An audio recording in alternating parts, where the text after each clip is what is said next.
Hey everyone, thanks for stopping by to hopefully watch another one of my now not very famous videos. If you've seen my other ones, they are primarily about the topic of get home bags, my get home bag. I have an interesting scenario where I could either be working out of a pickup truck or a van. I could be 10 miles from home. I could be 55 miles from home. And I know that, we should all put the 80-pound back on our back, and we should be able to walk 25, 30 miles a day. That's not going to happen. 20 miles sounds okay, but depending on the weather, depending on the time of year, depending on what route I have to take home, what crowds I have to avoid, what people I have to avoid, whether I can do part of the trip in a vehicle and then walk part of it. These things are so subjective and so individual. There is no catch-all get-home bag video. I live on the east side of the Rocky Mountains in Colorado, pretty much the Denver metro area. I don't think that I'm going to see a big earthquake that's going to affect me during my workday. I don't think a tornado is going to have some kind of a GPS tracker that zooms in on my vehicle and follows me. And I think that if we have this emergency that's going to make me use a get-home bag, it's more than likely going to be a power outage. So and then at that point, do we have a CME, which is Mother Nature? Do we have an EMP, which is man-made? Do we have a cyber attack? Which you should be able to tell cyber from CME or EMP by what works. With a cyber attack, your vehicle will still work. You'll still be able to drive until you get to the gas station and find out they have no electricity to pump gas. Then you may be walking. So you can pretty much tell by what works and what doesn't work, what kind of an outage it is. So at that point, are you going to be in your vehicle for a few hours? Are you going to wait a little bit, or are you going to jump out the door and start walking? Is it a couple hours you'll be there? You're going to stay overnight? If it's a blizzard, we had a blizzard here a week before last here in Denver. I know a lot of people. I work in construction, and a lot of these guys did not stay home the day of the blizzard. They decided they would chance it and go to work and go here and go there. And I know a lot of them that spent anywhere from 10 to 20 hours overnight in their trucks off the side of the road, waiting for snowplows or waiting for rescue vehicles to come and get them. And I had more than one say to me, "Boy, I really wish I had that bag that you have in your truck." Unfortunately, the bag is sitting over here on the floor because I'm still trying to figure out how to get this thing down under 40 pounds. I want it down to 25 pounds. So I've decided that I will pretty much leave the bag in the truck. It stays in the truck.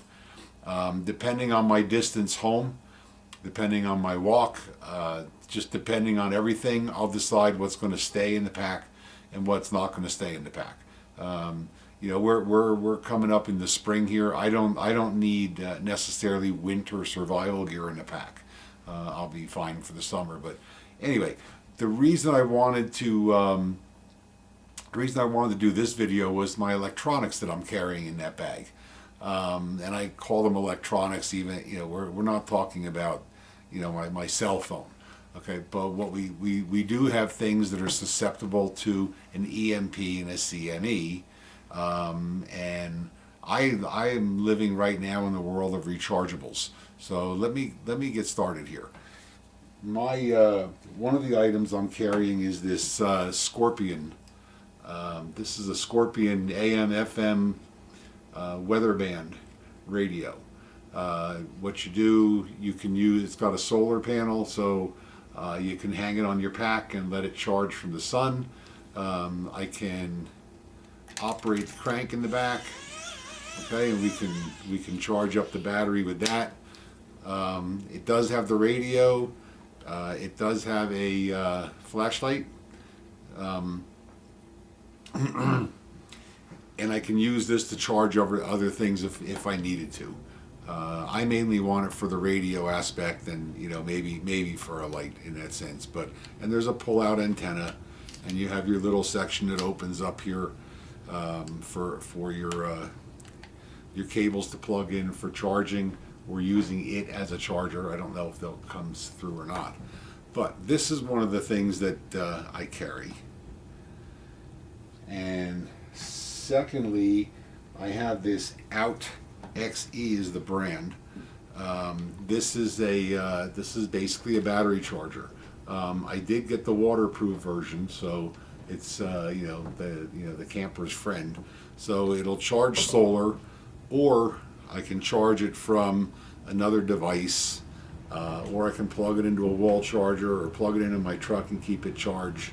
While let's just say I get into this scenario, and I still have my truck. The battery in my truck is still working, and I think it's probably going to be an hour or so before I'm going to start walking. I would plug this into my charger in the truck and give it a full boost, give it a full charge. The same with the Scorpion 2 radio.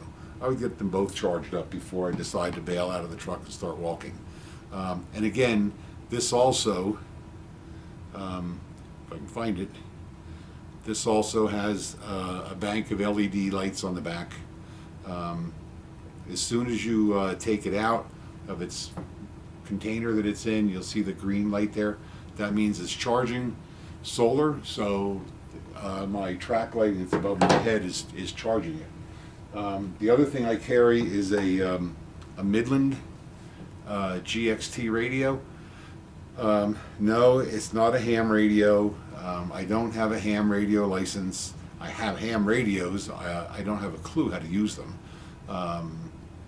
But most of the people I run into are suggesting bringing these because most civilians have these. And this is the one that's supposed to be good for 36 miles. I haven't had it work 36 miles yet. We take them camping and hunting, and maybe it's the mountains that interferes, but I take this with me. I don't use the rechargeable batteries. I have standard AA NiCad batteries in here. The rechargeables and I just did not get along. They don't last long enough to suit me, so I'd rather use the NiCads. So I carry one of these radios. Then I have my through-night TH10 headlamp. I've had this for I think 3 years now. I think I've changed the battery once or twice. It takes two of the 123A batteries. It's got 4 different levels. It's got like a really low level, like if you were in a tent and you're reading, up to a bright level that people start yelling at me at the campsite that it's too bright. So I carry this. Then as a flashlight, I have a this is called A Tactical is the brand. It's an A Tactical A1. This is a rechargeable flashlight. You open up the end here. The battery's got the little plug-in part for the cord. I saw this mentioned on a YouTube channel called Viking Preparedness. It has to be 2 or 3 years ago. It's got almost 3 years ago probably. And as soon as I saw it, and I saw how neat it was, I went and found it on Amazon and bought it. And I think at the time it was like $20. But why rechargeable? Because you have to remember, I've got a battery charger here. I can charge this up in my truck before I leave my truck. I can charge it off of this. So I don't need to carry a lot of standard batteries. Then I went out and I found this. This is we went from A-Tech to WowTac. This is a WowTac A2S as in Steve. Basically, it's a rechargeable flashlight, just like my A-Tac. The nice thing about this is I can take this out of the holder and I can use it vertically as a handheld flashlight, kind of like an L-shaped flashlight. So this is pretty much my backup to the through night. The through night I keep pretty close to me, and then this is going to be in a different bag, which I'll show you in a minute. Then let's just assume I'm going to spend some extended time near my truck before I leave. I did get this. This is this again is a battery charger. This is a 26,000 milliamp hour charger with the solar panels. So, you know, if you look at the amount of things that I want to charge up, and there's one I didn't get to yet. I love these things. I don't have a problem. It is waterproof. I did find it on Amazon, and I can cheat here. This is the brand is High Lucky. I've never heard of the brand before, but it came up as an Amazon recommended product. Like I said, it's waterproof, it's weatherproof. The Out XE, which is a smaller model, this is a 16,000 milliamp hour. This is also waterproof, weatherproof. And then I do carry just a Ziploc bag with batteries. I have some double A's in here. I have what I really need for my things. I have the 123A's. I have a couple triple A's in here, just in case. I mean, you never know. But I do keep the batteries in their packages whenever I can, in the original packages, folded up and in a Ziploc bag. Because, okay, here we go. My newest, I don't call it a toy, is a SteriPen.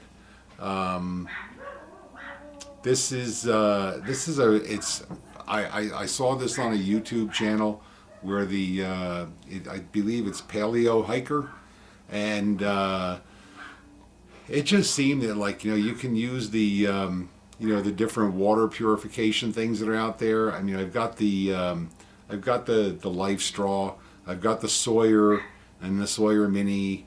And, you know, there's always this doubt in the back of your head about, you know, okay, we got the dirt out of the water. It's not cloudy, and but did we really kill everything that's in that water? So with the SteriPen, now I have not used this yet. This gets charged. I charge it from a wall outlet, but I will completely be able to recharge it from either one of my battery chargers, or I can charge it from my truck.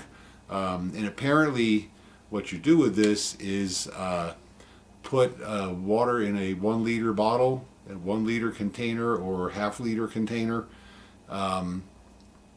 Press the button for 1 liter or half liter. And this is after you've cleaned up the water a little bit. And put this in, stick this in the water, and this ultraviolet lamp is pretty much going to kill anything that's alive in that water, because from what I read, it's the germs and the bacteria that are going to procreate, and that's what's going to get you sick. So that will kill everything. So last but not least, what I found was from a company called Blackout. It's called blackoutshield.com. They make these Faraday bags. They're Ziploc. They would almost be like Mylar, but they're very, very thick. And what I do is I keep things in these bags. You can see I have this labeled here for the. I put labels on the bag, so I have my Scorpion in a bag. I do put you can, and I got different size bags. So I have the Scorpion radio and weather radio, and I have my Midland GMX radio. We put them in there, we seal the bag, and I'm not saying that this is going to survive the ultimate mega EMP blast right over the top of my head, which isn't going to happen over Colorado. But if this, depending on the altitude of the blast and the location of the blast, and then you have this, I'm banking on this to help me out and keep my radio, those two radios alive. I have another one. That I keep my battery charger in, along with my bag of batteries and the two flashlights that get recharged. They go in there. So I'm just trying to, if I can avoid having my stuff cooked and fried, that's good. I also have a Garmin GPS. Now, I don't put that in one of the bags because I figure that if this is a CME, if it's a cyber attack, it won't bother the Garmin. If it's a CME or an EMP, the satellites that the Garmin would latch onto for location, they're going to be cooked anyway. So I really don't need the Garmin in that case. It's not going to be able to connect to anything. The other benefit about where I live is if you just look to the side, either left or right, and you see the mountains. What can I say? The mountains are on the west side, and there's nothing on the east side. So it's pretty easy to find out where you are. Generally, where I work, the area that I work in, I know where I'm going. I know where the highways are. Most of my work is in commercial areas, so I'm not in some backwoods area with county roads that I'm not familiar with, and it's like I say, everybody has a different situation, different scenario as far as when it comes to get home. So anyway, I hope you like the video. Hope you like my products. I hope you can find these bags. These are great bags. Everything here is from Amazon. It's very easy to find. None of it is overly expensive. The SteriPen, okay, this is not a $20 item, but I don't think it's a bank breaker, especially if you do, especially if you're into the bushcraft and backpacking, hiking, camping. I think this would be well worth the money. And I got it primarily for camping that I do with my family, my grandkids in the summertime. I didn't get this specifically for my get home bag, but it's going to be in my get home bag. So anyway, yes, I'm still looking for subscribers, and the thumb up, that's a big help when somebody searches for these topics. Your thumb ups help them find them, and okay, and then I'll be back, probably be back in a couple of days with another short video about products. Notice I'm not doing reviews. I don't do reviews. Oh my God! And if you ever see me do a knife review, oh God, please come and put me out of my misery. Anyway, they're products that I have. They're products that I've used. I've had most, with the exception of this charger and this SteriPen. I've had all these products for a couple of years, and I've used them all, and I've never had issues with them. So I'm not going to do an individual review on a flashlight or, heaven forbid, a knife. So anyway, thanks for stopping by, and I hope to see a thumb up or hopefully more subscribers. Thanks.